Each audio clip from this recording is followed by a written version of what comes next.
किसी भी व्यक्ति को जीवन के अपने पड़ाव को समझने के लिए प्रेरणा की जरूरत होती है। शक्ति का संचार और दूसरों से अलग करने की जिद मनुष्य को सही दिशा दे सकती है। इसलिए ओशो ने जीवन को अलग रूप में ही परिभाषित किया है।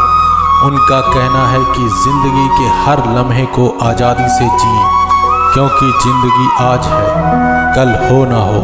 बस यही सोचकर जिंदगी का हर पल पूरी आज़ादी के साथ जिएं। इस वीडियो में हम ओशो के कुछ महत्वपूर्ण विचारों के बारे में जानेंगे जो जिंदगी के सही ढंग से जीने के उपदेश देते हैं। कौन थे ओशो? ओशो के विचारों से पूरी दुनिया परिचित है, लेकिन हमें ओशो के विचारों के साथ ही ओशो के बारे में भी जानना है। ओशो का जन्म 11 दिसंबर 1931 को मध्य प्रदेश के कुचवाड़ा में हुआ था। उस समय ओशो का नाम चंद्रमोहन जैन था।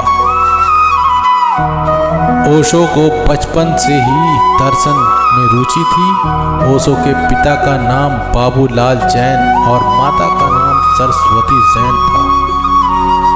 ओशो को विद्यार्थी जीवन से ही कुशलता, वक्ता और तर्कवादी माना जाता था। कुछ समय के लिए वह राष्ट्रीय स्वयंसेवक संघ में भी शामिल हुए थे। ओशो के अनुसार शब्द ओश्रिक अनुभव का वर्णन करता है, लेकिन अनुभवकर्ता यानी अनुभव करने वाले के बारे में क्या कहेंगे? इसके लिए हम खुद के लिए ओशो शब्द का प्रयोग करते हैं। ओशो का मतलब है कि सागर से एक हो जाने का अनुभव करने वाला। 1956 में ओशो ने सागर यूनिवर्सिटी से दर्शन शास्त्र में एमए किया था।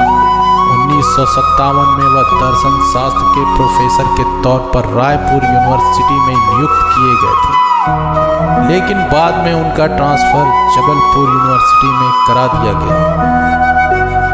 1957 में 1966 तक जबलपुर यूनिवर्सिटी में वह फिलॉसफी के प्रोफेसर रहे। इस दौरान उन्होंने पूरे देश का दौरा किया।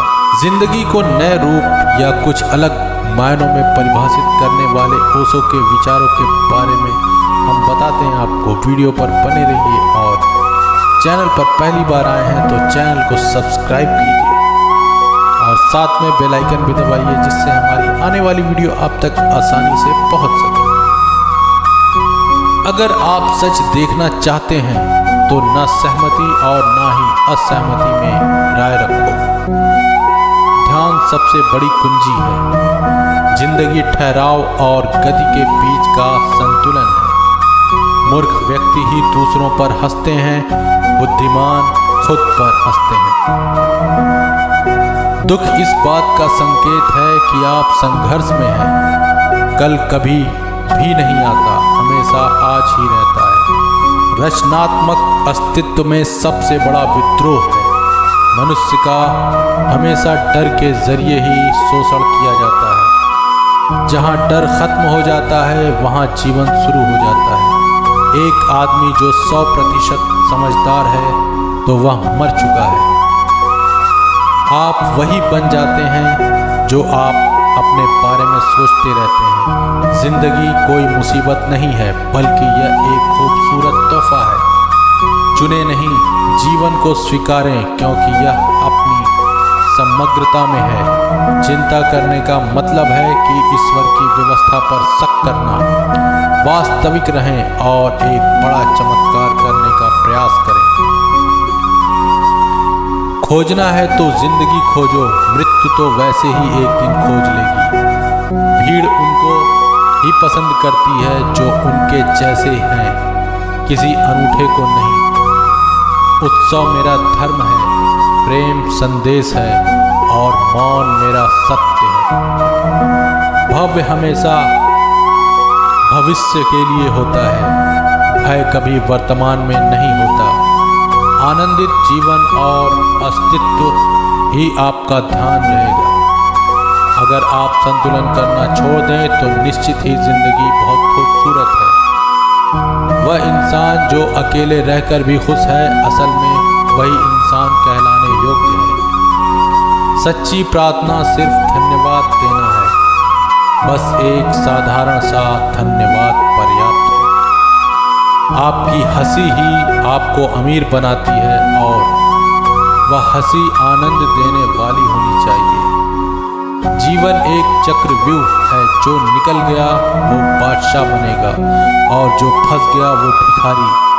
साहसी होने का मतलब किसी अज्ञात के साथ प्रेम संबंध बनाने के बराबर है। जब प्यार और नफरत दोनों ही ना हो तो हर चीज स्पष्ट हो जाती है। वो लोग जो कुछ भी बनने के लिए तैयार नहीं है, प्रेम कर सकते हैं।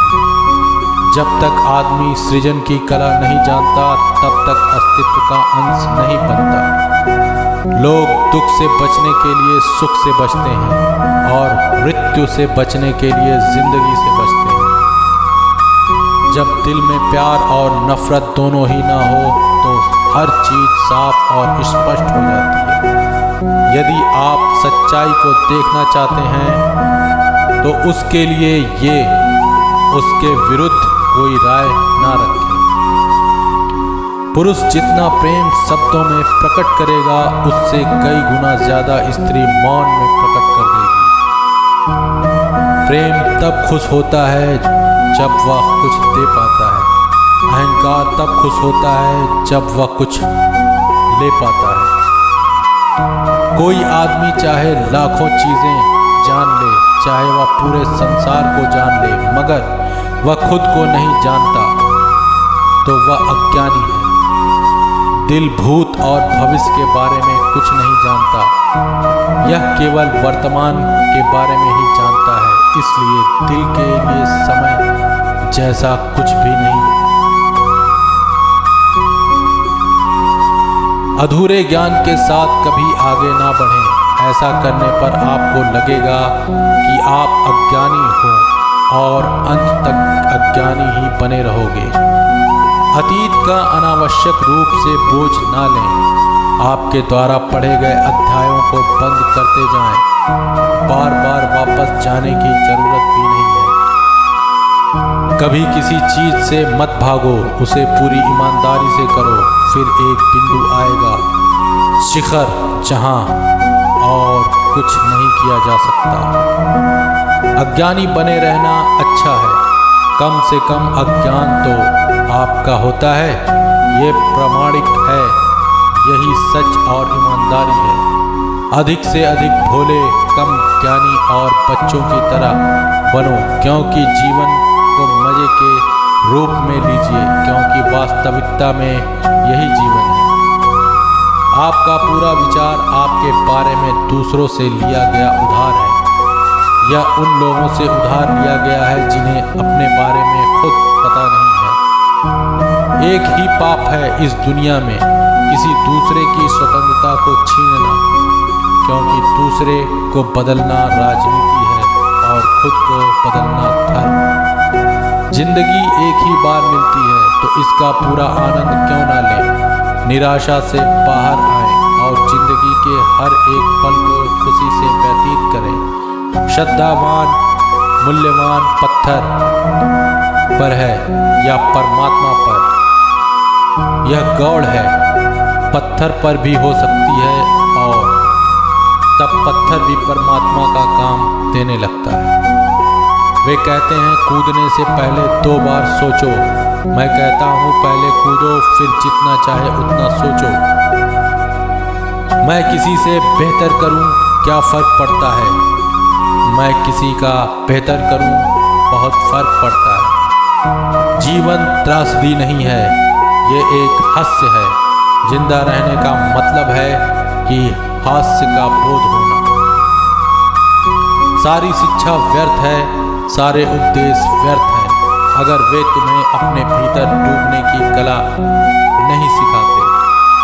सवाल यह नहीं कि कितना सीखा जा सकता है, बल्कि सवाल ये है कि कितना भुलाया जा सकता है। यदि आप खुद अपनी कंपनी का आनंद नहीं लेते हो तो और कोई उसे आनंदित कैसे कैसे हो सकता है। मनुष्य खुद ईश्वर तक नहीं पहुंचता, बल्कि जब वह तैयार होता है तो ईश्वर खुद उसके पास आ जाते हैं। एक गंभीर व्यक्ति कभी मासूम नहीं हो सकता, और जो मासूम है वह कभी गंभीर नहीं हो सकता। परिणाम पाने के लिए आसानी से आगे बढ़ते रहो। भगवान के आदेश से ही सभी कार्य पूरे होते हैं। प्यार एक पक्षी है जिसे आज़ादी पसंद है और उसे पढ़ने के लिए पूरे आसमान की जरूरत होती है।